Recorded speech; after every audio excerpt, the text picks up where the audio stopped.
우리 오늘 옆에 분들하고 앞에 분들, 뒷분들하고 인사 한번 나눌까요? 존귀한 분들 오셨습니다.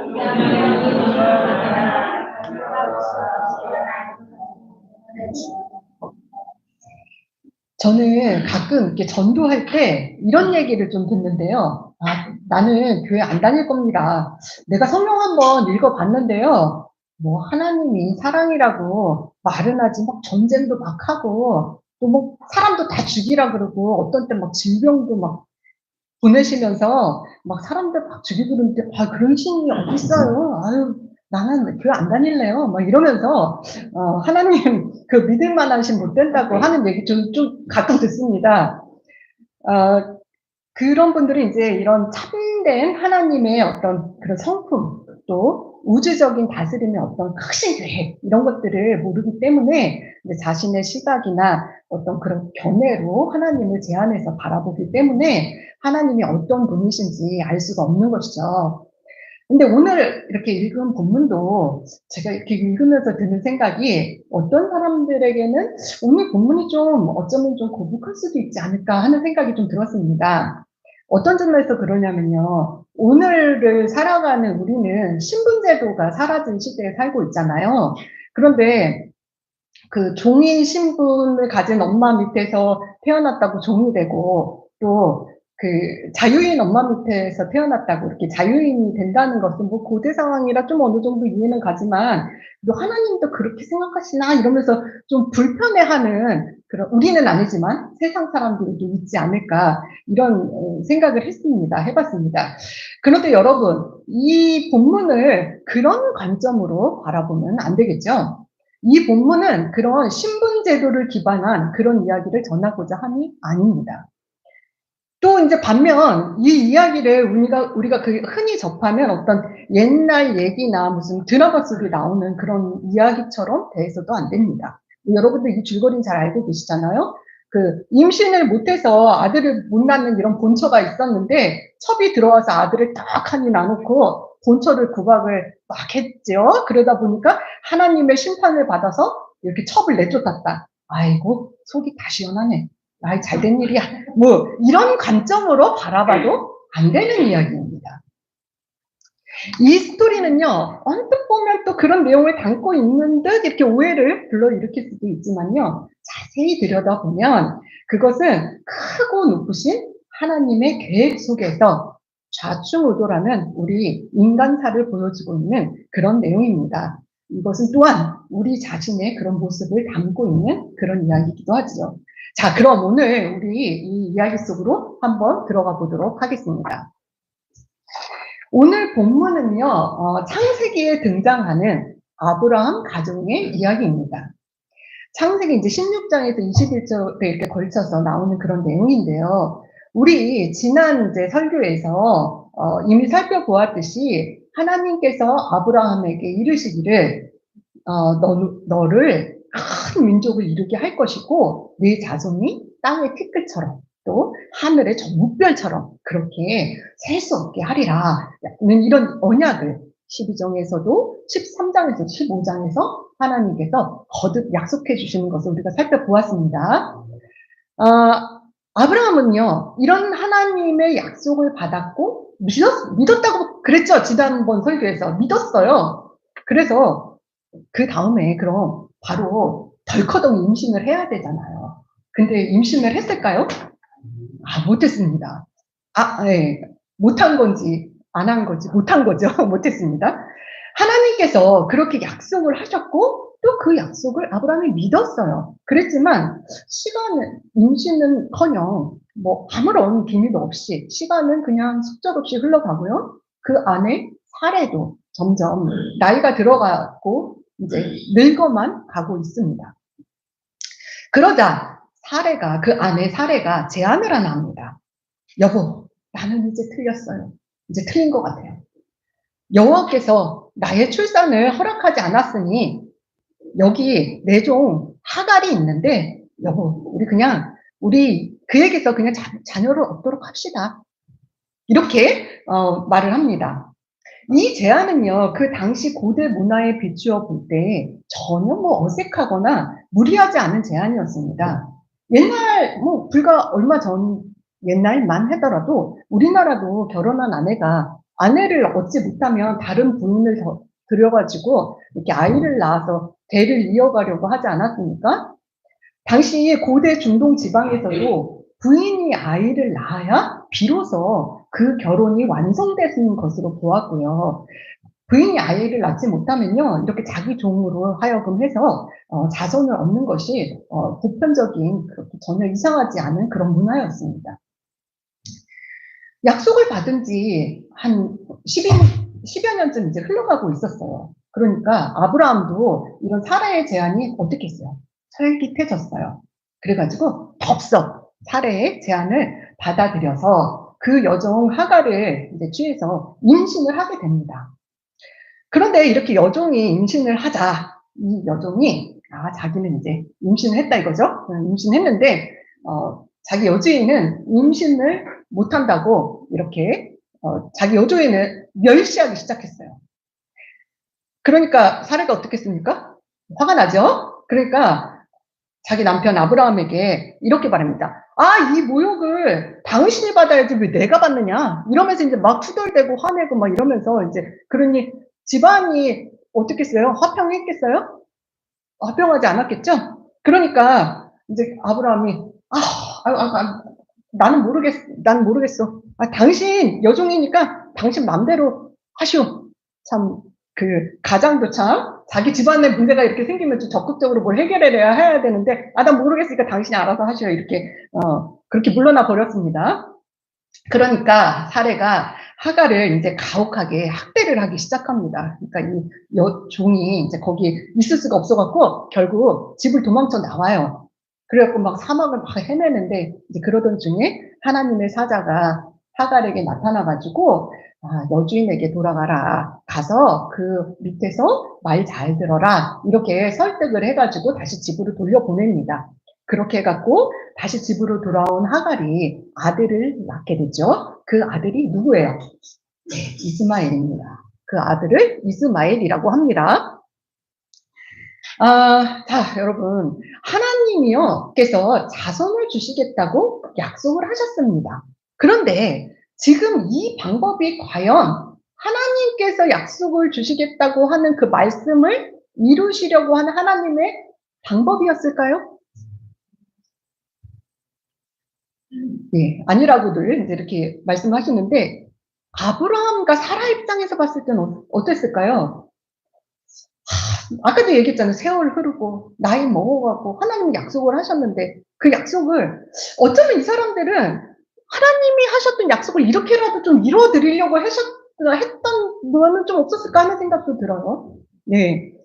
그리고 자기들이 하려는 이 방법이, 그래, 하나님 약속 이게 이루어드리는 이 방법이 아마 맞는 걸 거야, 이렇게 생각했었을 것 같습니다. 자, 이런 여러분들이 지금 이 하나님 방법 아니라고 했는데요. 이런 인간적인 생각으로 어찌 보면 이렇게 10년을 기다리고 다 늙어서 뭐 그럴 수도 있지 않을까 하는 이런 생각들을 우리는 같이 또 해볼 수도 있겠습니다. 그러나 여러분, 이것은 하나님을 온전히 신뢰하지 못한 인간의 행동입니다. 하나님은 어떤 하나님이십니까? 무엇이든지 능치 못한 것이 없으신 전능하신 하나님 아니십니까? 하나님의 약속은 하나님의 방법대로 이루어 가십니다. 하나님의 계획은 하나님의 섭리와 방법에 의해 이루어져야 합니다. 우리는 그것을 신뢰해야 합니다. 그런데 아브라함과 사라는 어떻게 한 것입니까? 그 전능하시고 완전하신 하나님을 신뢰하지 못하고 자신들이 처한 그 눈앞의 상황, 이것만을 바라보면서 하나님의 약속을 인간적인 방식으로 해결해 나가려고 했던 것입니다. 자신들의 행위를 또 합리화도 하면서 이것을 우리는 성경에서 육신적으로 행했다 이렇게 표현을 하고 있죠. 섣부른 인간적인 지혜와 방법, 그것은 문제를 해결해 나가는 것이 아니라 오히려 문제의 시작이 될 뿐입니다. 이렇게 탄생한 이스마엘은요, 그 가정의 분란과 갈등의 씨앗이 되게 됩니다. 자, 하나님은요, 이 일을 바라보는 심정이 어떠셨을까요? 좀 섭섭하지 않으셨을까 이런 생각이 저는 좀 들었어요. 16장 그 창세기 16장 마지막 절에 이때 그 아브라함을 얻은 이스마엘을 얻은 아브라함의 나이가 86세였다 이렇게 기록되어 있고요. 바로 17장 1절에 이어서요. 아브라함의 나이가 99세가 되었다 이렇게 기록하고 있어요. 그러니까요. 86세부터 99세까지 몇 년이에요? 13년이죠? 13년 동안 하나님이 무려 13년 동안 아브라함에게 나타나시지도 않고 아무 말씀도 안 하셨어요. 섭섭하셔서 그러시지 않았을까 이렇게 생각이 드는데요. 그래서 13년 동안 아무 말 안 하시다가 13년 만에 나타나셔갖고 하는 첫 마디를 한번 저희가 함께 읽어보도록 하겠습니다. 시작.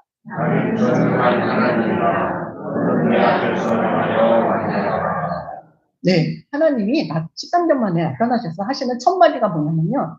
나는 전능하다 라고 말씀을 하십니다. 하나님은 어떤 의미로 이 말씀을 첫 마디로 하셨을까요? 나는 너의 후손을 창대하게 하리라고 내가 너와 약속하지 않았느냐. 나는 내 방식대로 그걸 가능하게 할 수 있는 하나님인데 왜 너는 너 방식대로 내 계획과 다르게 하니? 이런 하나님의 섭섭하심, 어떤 질책 이런 게 느껴지지 않으시나요? 그리고 또 하나님은 이렇게 말씀하시죠. 내 앞에서 행하여 완전하라. 나의 앞에서, 내 눈 앞에서 걸어가라. 이런 뜻이에요. 너의 걸음을 내가 보고 있다. 그러니까 완전하여라. 이렇게 말씀하고 계십니다. 인간이 하나님 앞에서 완전할 수는 없겠죠. 완전히 행하는 건 불가능하겠죠. 그러나 이렇게 인간적인 방법으로 막 첩드리고 하는 그런 행동이 잘못된 것 깨닫고 다시는 그런 행동하지 말아라 하는 하나님의 말씀인 것입니다. 이렇게 말씀하신 하나님은 이어서요, 아브라함의 이름을 바꿔주시죠. 열국의 아버지라는 뜻의 아브라함이라는 말로 개명을 해주시고요. 사라에게서 아들을 얻게 되리라고 말씀을 하십니다. 근데 이때는 또 아까 얘기했죠. 아브라함 몇 살이요? 99세. 사라는요? 90세예요. 노인네들 아닙니까? 그들이 도대체 어떻게 아이를 낳는다는 말입니까? 그러나 하나님 뭐라 하셨어요? 아까 나는 전능한 하나님이라 하지 않으셨습니까? 정말로 그렇게 하나님의 말씀대로 아브라함이 100세 되던 때에 사라에게서 아들을 얻게 됩니다. 그 아들이 바로 이삭입니다.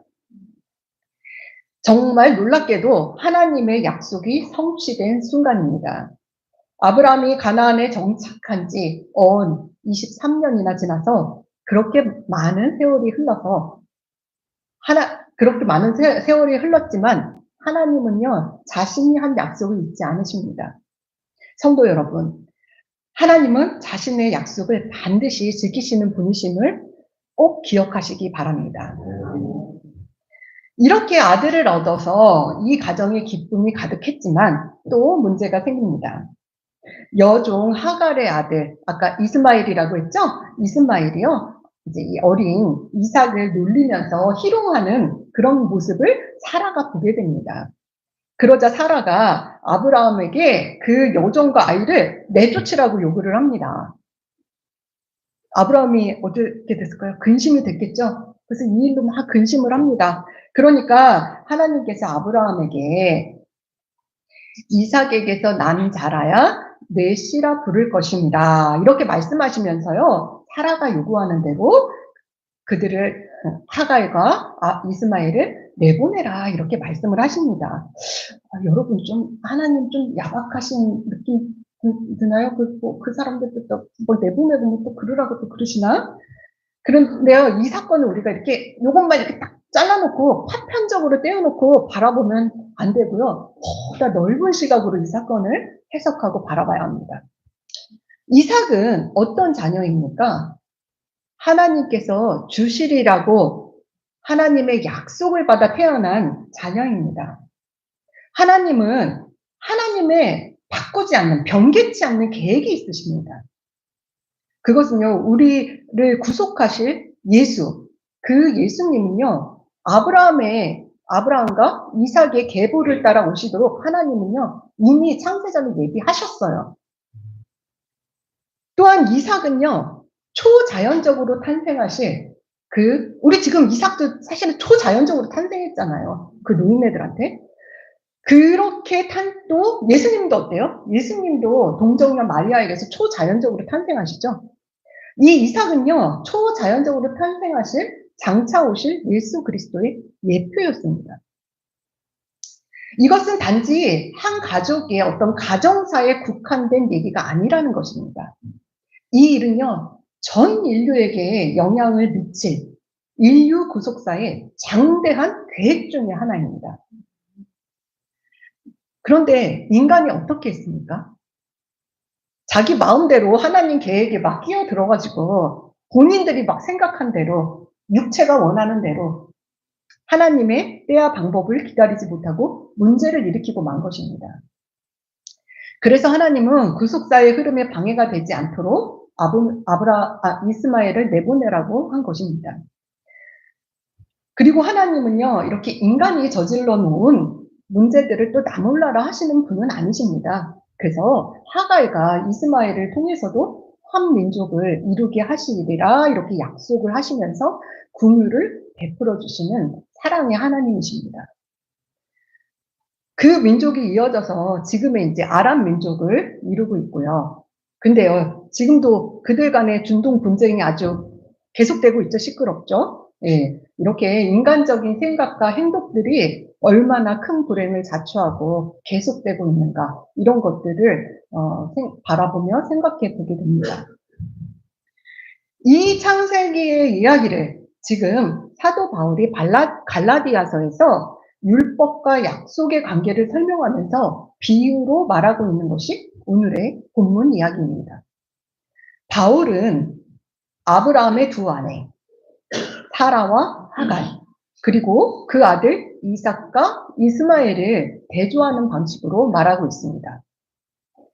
율법의 기원은 시내산에서 율법을 받은 종의 위치에 있는 모세이지만 복음은 자유인인 본부인과 같은 그리스도로 기원한다 이렇게 말하고 있습니다. 또 종인 하갈이 본처 주인인 사라에게 종속되는 것과 같이 율법은 복음에 종속되는 관계라고 설명하고 있습니다. 이렇게 하갈에게서 태어난 이스마엘은 인간적인 방법, 그러니까 즉 육체를 따라 태어났으며 또 율법에 종속된 자를 태어나게 한 것처럼 이스마엘은 종의 위치에 머물게 된다라고 지금 본문이 설명하고 있는 거예요. 반면 이삭은 하나님의 약속을 따라 초자연적으로 출생한 아들로서 성령을 따라 난 자이고 또 복음이 자유를 낳는 것 같이 그래서 그는 자유자이다라고 설명을 하고 있는 것입니다. 바울을 반대하는 사람들은요, 자신들이 예루살렘으로부터 건의를 인정받았다고 주장했다고 지난 설교에서 살펴봤죠. 그러나 바울은요, 지금 있는 예루살렘, 지상의 예루살렘은 율법이 인간을 속박하는 것과 같은 것이다. 우리가 바라봐야 할 본향은 위에 있는 예루살렘, 하늘에 있는 예루살렘이 있기 때문에 성도는 이를 소망해야 한다라는 것을 설명하고 있는 그런 것입니다. 근데 이제 제가 이렇게 자료를 찾다가 본문 26장에 있는 이 말이 이제 많이 이렇게 자료가 나오더라고요. 한번 우리 읽어볼까요? 같이 시작. 오직 위에 있는 예루살렘은 자유자니 곧 우리 어머니라. 이 문구를요, 참 특이하게도 제가 처음 알았는데 이단들이 많이 사용한다는 것을 알았어요, 이번에. 특히 이제 하나님의 교회에서 많이 사용을 하던데요. 신천지도. 네. 그들을 말하기를요, 위에 있는 예루살렘, 이거 곧 새 예루살렘, 그것은 천국인데 거기에 어머님 하나님이 계시다. 뭐 이런 그런 논리적인 비약으로 설명을 하고 있더라고요. 참 너무 말도 안 되는 소리를 하고 있죠. 그러면서 성경에 어머니 하나님도, 어머니라는 말, 이렇게, 그게 하나님인데 그런 것도 기록돼 있지 않냐. 그래서 우리는 아버지 하나님도 섬기고, 어머니 하나님도 믿는다. 그래서 우리 교주인 안상홍은 성령님이시고, 살아있는 성령님이시고, 그 부인은 살아있는 어머니 하나님이다. 뭐 이런, 어처구니 없는 주장을 하고 있더라고요. 여러분, 지금 제가 다 설명했잖아요? 본문에 적혀 있는 위에 있는 예루살렘, 자유자, 어머니, 이건 누굴 가리키고 있는 거예요?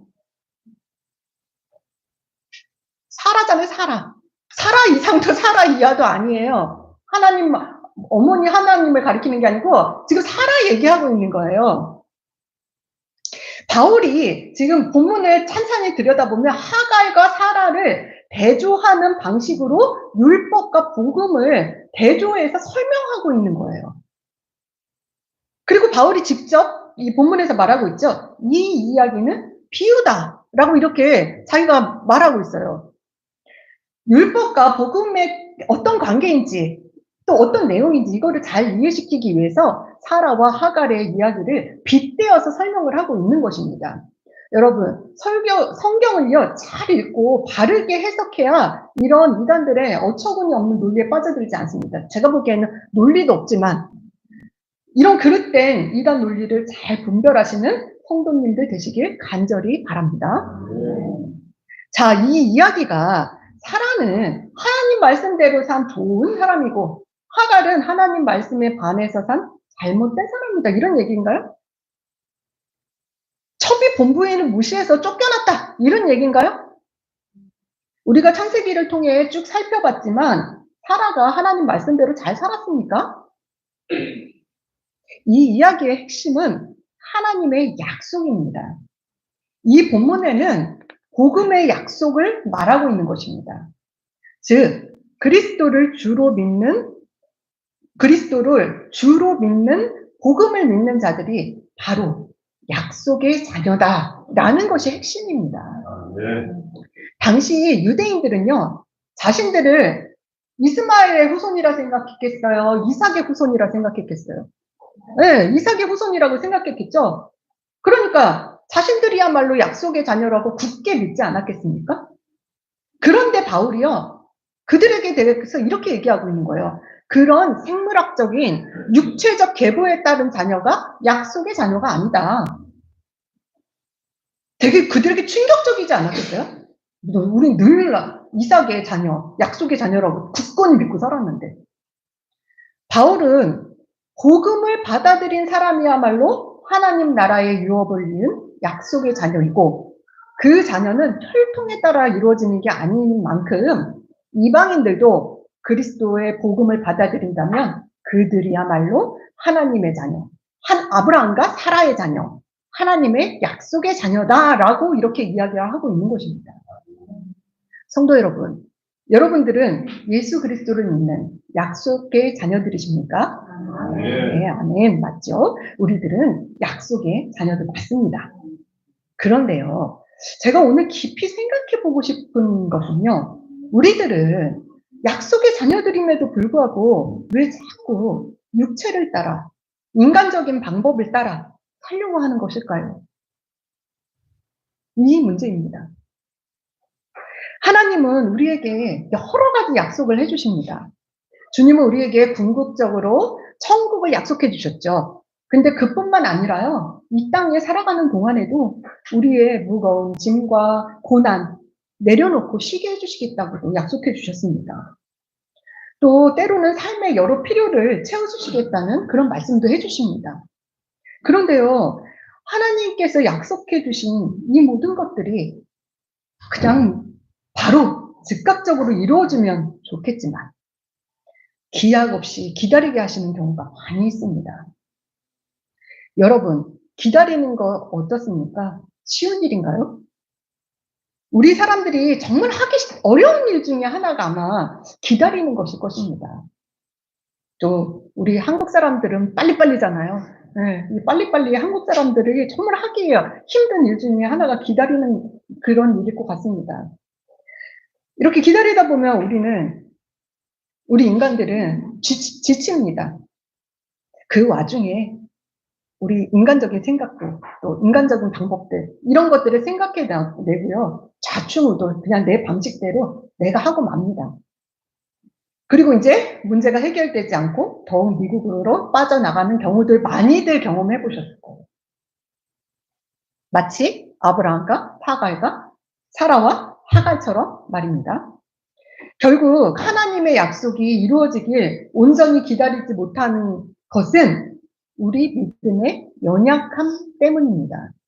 하나님을 온전히 신뢰하지 못하기 때문입니다. 하나님께서 나와 함께 하시고 내 문제를 아시고 해결해 주시리라는 참 좋은 하나님을 온전히 깨닫지 못하기 때문입니다. 성도 여러분, 우리는 좋으신 하나님을 신뢰하며 인내하고 기다릴 줄 알아야 합니다. 사도행전을 보면요, 잘 기다린 그런 모범을 보이는 사람들이 있습니다. 오늘 그것도 살펴보면서 은혜를 나누고자 하는데요. 사도행전 1장에는요, 십자가에 죽으신 후 부활하신 예수님이 등장합니다. 예수님께서는요, 부활하신 후에 바로 하늘로 승천하지 않으시고 40일간 이 세상에 더 머무셨습니다. 우리 얼마 전에 예수님의 부활하심을 기뻐하면서 부활절을 기념했죠. 그리고 지금 이 기간이 바로 예수님께서 여러 제자들과 함께 하신 기간입니다. 그리고 그때 예수님은 제자들에게 이런 분부를 하십니다. 우리 사도행전 1장 4절에서 5절을 함께 읽어보도록 하겠습니다. 사도와 함께 모이사 그들에게 분부하여 이르시되 내게서 들은 바 약속하신 것을 기다리라. 노아는 물로 세례를 베풀었으나 너희는 몇 날이 못되어 성령으로 세례를 받으리라 하셨느니라. 예수님께서는요, 사도들에게 뭐라 하셨어요? 기다리라. 이렇게 말씀하셨습니다. 아버지께서 약속하신 바로 그 성령님을 기다리라고 하시고, 그리고서 하늘로 승천을 하셨습니다. 예수님은 성령님이 임하기를 기다리라고 말씀은 하셨지만, 오늘 혹은 내일, 몇 날, 몇 시에 성령님을 보내주시겠다, 이런 말씀은 하시지 않으셨어요. 우리는 이제 시간이 흐른 후에 역사를 되짚어 보면서 머지않아 오순절에 성령님이 오신 것을 알게 되었지만 제자들이 예수님의 이 약속을 들었을 때에는 사실 기약 없는 약속을 들은 것입니다. 그럼에도 불구하고 그들은 그 약속을 신뢰했습니다. 예수님의 말씀을 듣고 그 말씀이 이루어지길 기다렸습니다. 우리는 어떻습니까? 말씀이 이루어지길, 하나님의 약속이 이루어지길, 우리 기도가 응답되길 묵묵히 잘 기다리십니까? 하나님은 나의 기도에 반드시 응답하실 거야. 하나님은 언제나 나와 함께 계셔 하는 그런 흔들리지 않는 믿음 위에 서 계십니까? 사실 우리가 문제와 고난 앞에서 흔들리지 않는 믿음 위에서 하나님께서 이 모든 걸 해결해 주실 거야 하면서 기다리는 일 쉽지 않습니다. 하나님 왜 빨리 해결해 주시지 않느냐고 불평합니다. 낙담합니다. 때론 포기하기도 합니다. 여러분, 이 제자들이 처한 상황도 인간적인 시각에서 보면 그다지 좋지 않았습니다. 예수님은 돌아가셨고요. 그들은 사회를 소란하게 한 그런 어떤 예수 무리의 잔당들로 취급되고 있던 그런 상황입니다. 그럼에도 불구하고 이 제자들은 예수님께서 분부하신 예루살렘에 모여서 기다리라는 그 명령을 잘 순종하였고요. 오순절 성령 임재에 놀라운 체험을 하게 되는 것입니다. 여러분, 제자들은요, 기다리라는 이 분부를 순종하며 기다린다는 것이 아무것도 안 하고 그냥 넉넉고 그렇게 기다리라 이렇게 했던 것은 아닙니다. 사도행전 1장 14절을 후반절을 좀 올려주시겠어요? 함께 읽어보도록 하겠습니다. 시작. 예, 오로지 기도에 힘쓰더라. 이렇게 기록되어 있습니다. 성령을 주시겠다는 약속을 받았으니까 난 믿어. 그러니까 성령이 오실 때까지 그냥 아무 일도 안 하고 그냥 저냥 기다리면 성령이 오실 거야. 이렇게 한 것이 아니라는 말입니다. 그들은 그 약속이 이루어질 때까지, 하나님 뜻이 이루어질 때까지 그것을 기도하였습니다. 그렇게 기도하던 중에 우리는요, 하나님 아버지의 뜻을 깨닫게 됐고요, 하나님 아버지의 마음을 알아가게 되는 것입니다. 기도를 우리는 뭐라고, 또 다른 말로 뭐라 하나요? 네, 하나님과의 대화라고 표현하죠. 기도는 하나님이 세상을 다스리는 방법 중에 하나십니다. 하나님은 인간과 아무 상관없이 일방적으로 막 계획하시고 막 일방적으로 막 이루시고 막 일하시는 그런 방법으로 세상을 이끌어가지 않으십니다. 하나님은요, 우리 기도를 들으시고 우리 기도에 응답하는 방식으로 세상 모든 역사를 주관하십니다. 그렇다고 해서 하나님께서 우리 모든 기도에 응답하는 것은 또 아닙니다. 응답하실 만한 기도에만 응답합니다. 때문에 우리는 하나님의 뜻을 잘 깨닫고 그 뜻에 합한 기도를 해야 하는 것입니다. 성도 여러분, 하나님은 계획하신 것을 실행하시는데 우리의 생각을 뛰어넘어 하나님의 방식대로 실행하시는 분임을 우리는 이제까지 살펴보았습니다. 하나님은 우리의 한계를 뛰어넘으시는 분이십니다. 하나님은 도무지 측량할 길도 없고요. 또 우리가 알지 못하는 새로운 방식, 우리가 할 수 없는 우리 한계를 넘어선 그런 방식으로 우리를 이끄셔서 그 뜻을 이루십니다. 이 하나님과의 어떤 그 뜻과 마음의 일치, 또 하나님의 방법, 이런 것들을 이해하기 위하여 우리는 하나님께 전적으로 나의 삶을 내어드려야 되고, 우리는 기도하고 기다려야 하는 것입니다. 이제 헌금 시간에 함께 찬양을 부를 텐데 여러분들이 저 들어보지 못한 아주 생소한 찬양일 것 같아요. 근데 제가 오늘 설교 말씀과 너무 잘 맞는 가사라서 선택을 했습니다. 내 안의 한계를 넘어라는 그런 찬양인데요.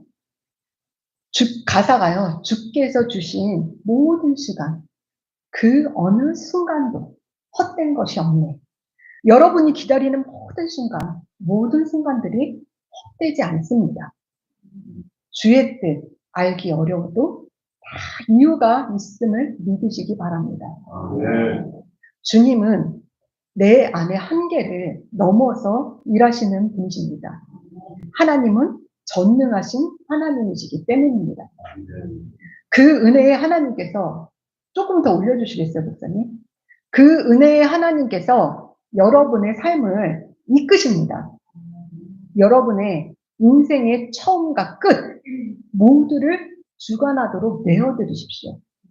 여러분 모든 삶을 주님께 맡기시기 바랍니다. 기도하겠습니다. 사랑과 은혜가 풍성하신 하나님, 오늘 말씀을 통하여 하나님의 약속을 신뢰하지 못하고 내 마음대로, 내 뜻대로 살고 있는 모습들을 돌아보게 하시니 감사를 드립니다. 우리는 능치 못할 일이 하나님께 전혀 없다고 고백하지만 실상 우리들의 생활 속에서는 주님의 도움을 잠잠히 기다리기보다는 우리 육체의 소욕을 따라 우리 생각대로, 우리 방법대로 살아가는 때가 더욱 많습니다. 하나님, 이제는 말씀에 힘입어 기도하며 주님의 뜻을 알아가며 주님의 마음에 합한 자로 약속의 자녀답게 살아갈 수 있도록 도와주시옵소서. 저희의 모든 삶을 주님께 드리오며 저희 인생을 주관하여 주시옵소서. 우리를 죽음에서 건지신 생명의 이름 예수 그리스도의 이름으로 기도드립니다. 아멘.